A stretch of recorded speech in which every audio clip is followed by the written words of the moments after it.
अधिनियम 2009 का अध्याय 7 में दे रखा है नगर पालिका राजस्व। इसमें धारा 101 से 140 का वर्णन है।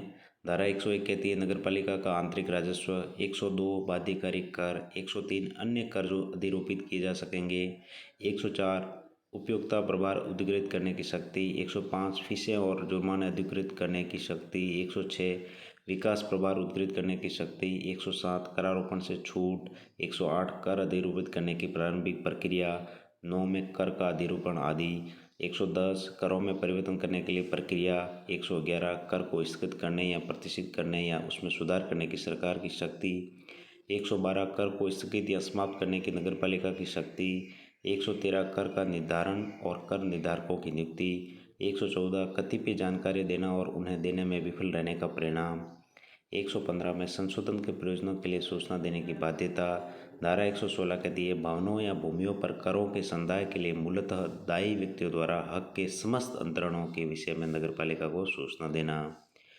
117 सूचना का प्रारूप। 118 अंतरिति के नाम का नगरपालिक रजिस्ट्रों में प्रतिस्थापन किया जाना। 119 अंतरण की सूचना के अभाव में भवनों या भूमियों पर करों के संदाय के दायित्व का बना रहना। 120 कर मूलतः किससे उद्ग्रणीय हैं। 121 कराधान से संबंधित अपीलें। 122 परिसीमा और दावाकृत कर का पूर्व निक्षेप। 123 में खर्चे। 124 में कराधान के मामले में सिविल और दांडिक न्यायालयों की अधिकारिता का वर्णन। 125 व्यावर्तियाँ। 126 दायित्व प्रकट करने की बाध्यता। 127 करों को वसूल करने का कर्तव्य। 128 कर के बिल का प्रस्तुत किया जाना। 129 बिल की अंतर्वस्तु। 130 मांग का नोटिस। 131 किन मामलों में वारंट जारी किया जा सकेगा। 132 वारंट का निष्पादन करने के लिए बलपूर्वक प्रवेश। 133 वारंट को निष्पादित करने की रीति। 134 कुर्क की गई संपत्ति का विशेष मामलों में विक्रय।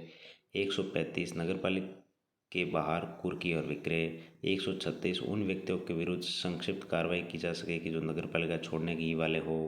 137 व्यावर्तियाँ। 138 समस्त संदाओं के लिए रसीद का दिया जाना। 139 वाद लाने की अनुकल्पित शक्ति। 140 करों के लिए भूमि भवन आदि पर दायित्व। Thank you.